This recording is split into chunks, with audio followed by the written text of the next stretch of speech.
And I'm not gonna do any of this but just a minute, okay? Just enough to.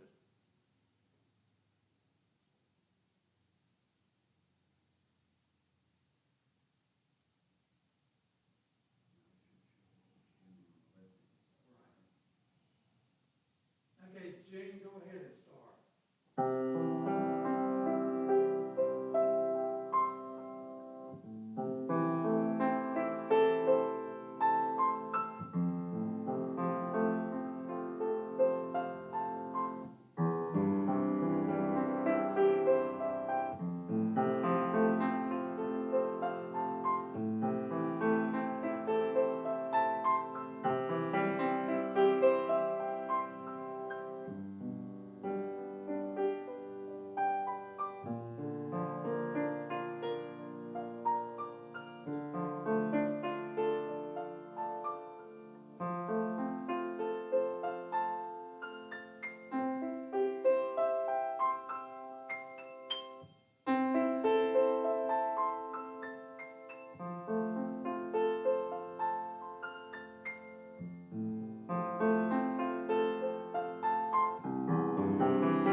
Now, last week, Sandra said there was a little bit delay in it.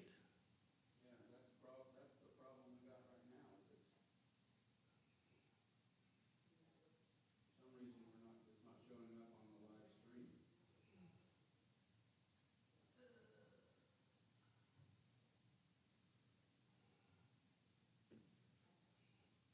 But that's what we're here for.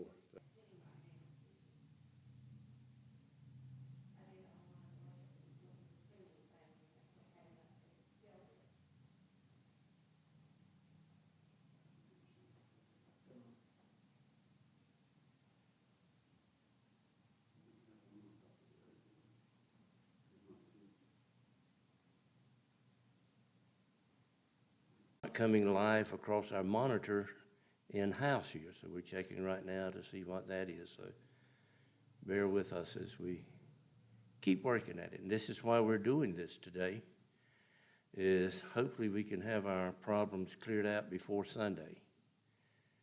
And we will be both live streaming Sunday, and then it will also be on our website for those who didn't get to view it live streaming. We'll be able to view it then, so bear with us. And I guess while we're waiting to keep having all this dead time, I'll just sing. How about that?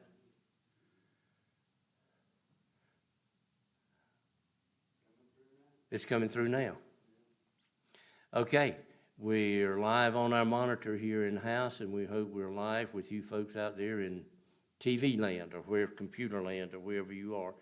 As I mentioned just a moment ago, that's what we're doing. We're testing it this morning to see what we can get worked out. Dennis has been working all week on this thing, and I know, started to say he was about to pull his hair out, but it's already gone, so I don't know what he's doing since he can't pull his hair out. But anyway, he's been working all week trying to get this thing ready, and hopefully we have it now. Anybody that's watching, give us some feedback on it and let us know what's going on. Our website is under construction and has been for some time, and we keep adding to it and adding to it. And we're getting very close to one of the last phases to it.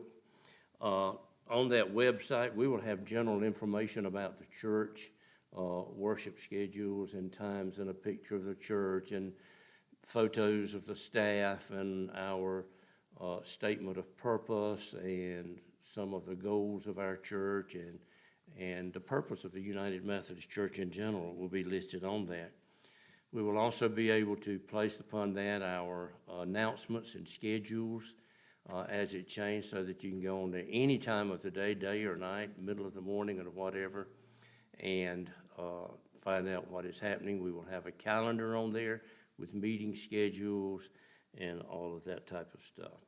We will also have our nominating and committee report on there, so that you can go on that anytime and look up in any position in the church, and we'll be able to say, well, this is who our treasurer is, or this is who our lay leader is, or chairperson of trustees, if you have someone that you need to contact. As well as I mentioned just a moment ago, you'll be able to view our services. And we're going to use this as an outreach tool. Now, we don't have a tremendous number of people moving into Avery County normally.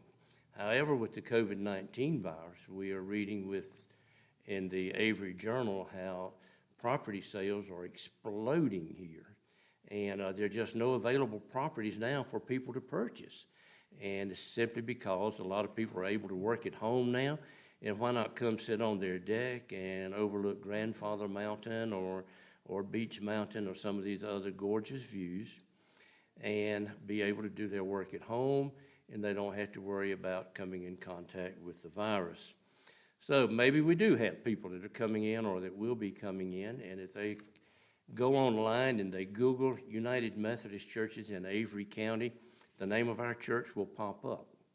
Then they can go to our website and pull up our church and be able to tell some things about our church, and also to be able to view some of our services and see if they would like to.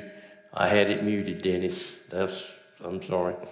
But anyway, they will be able to go on the church website and say, hey, I like that church. I think I'd like to visit there one time. Or see right off, hey, I wouldn't go to that church if it was the last church around. So we're going to use that as one of our outreach tools. It is also, or we'll have available, online giving. Now that is already available for those who have been contributing via the internet, but they would be able to do it online, and it would be very simple to do. Just click in Newland, UMCNC.org, and that's, of course, all in lower letters. So you would click on to that, and at the bottom, scroll down to the bottom of any page on there. It will have a home page, it will have leadership, it will have giving, it will have live streaming, programs and activities, just a number of things. And you click on any one of those and go down to the bottom of the page and then click on to online giving. And the instructions are very simple. You may use a credit card. Some of our people are beginning to do this now. They're double benefits. You all get to give to our church, and a lot of credit cards give points, things of that type, special incentives for using their card. So you will be able to benefit in two ways, by contributing to our church and getting credit for using your card. May be able to give e-checks on that. So for those of you who cannot come to church and do not want to trust the mailing system is still a good one. Mail your check to the church anytime, and we would appreciate that. But these are just some of the things that we will be able to do with our church website. With the COVID virus right now, and Dennis, I'm going to step over to the center just a minute, and we'll test and see how it's working over there, okay? But with the COVID virus, hey, and Sunday this thing was cutting out. Every time I would turn, it's working today. Okay, God is good.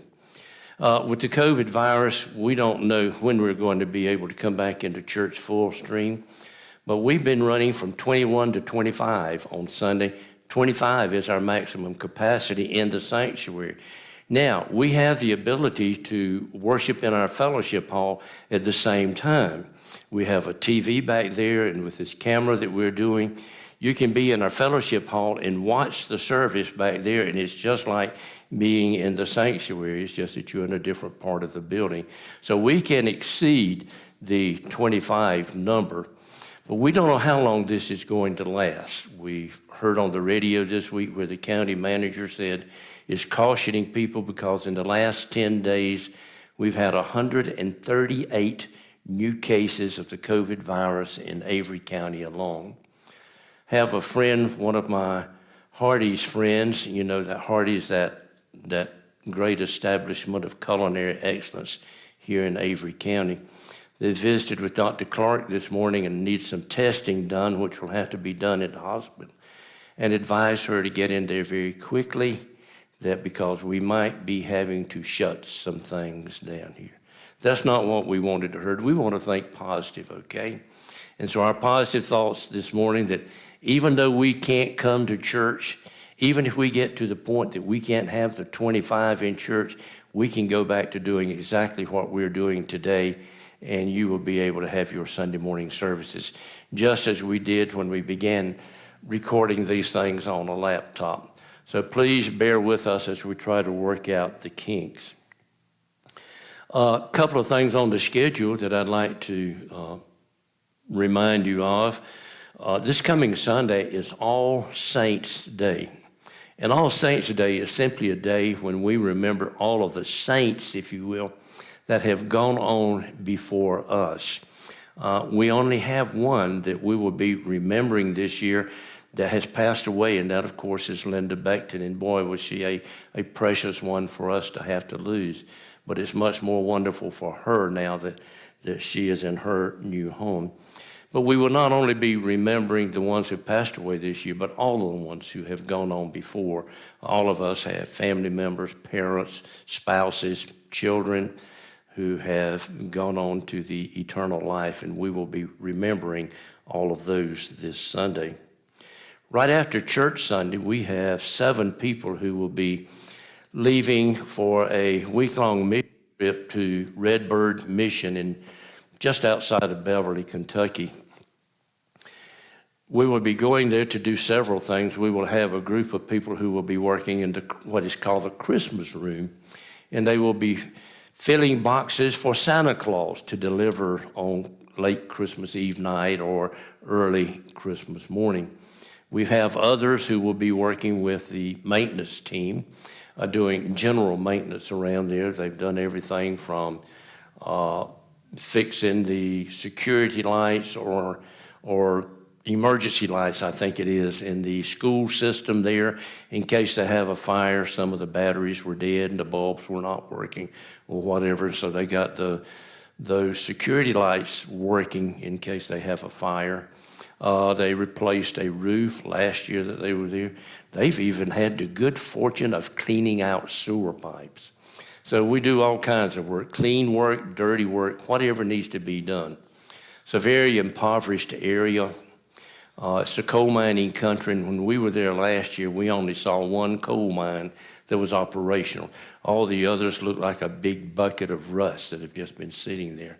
So there's nothing for the people to do to maintain their livelihood. And so Redbird Mission reaches out to them, and this thing started nearly 100 years ago, and approximately 100 years ago that it began, and has been ongoing all this time. They have a medical clinic there, a dental clinic, they have a food pantry, they have their own school system, by the way, which ambassadors' children, a lot of them attend that school. It might be an impoverished area, but at least they're getting a quality education here. We will be leaving right after Church Sunday. If you'd like to make a contribution to that, we normally take some monies with us that we can contribute to that.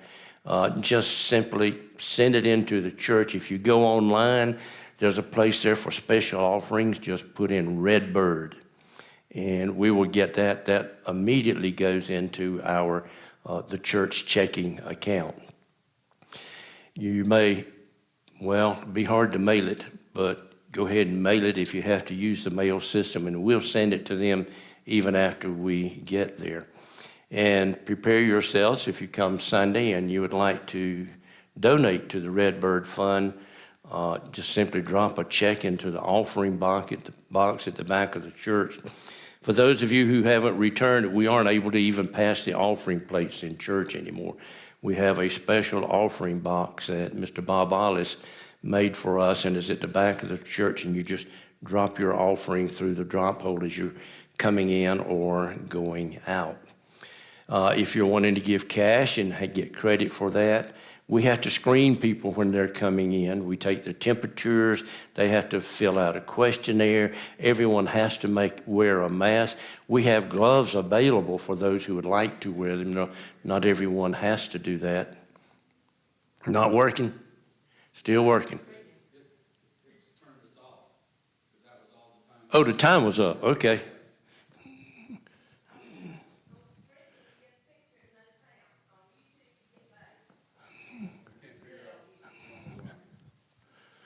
on streaming those,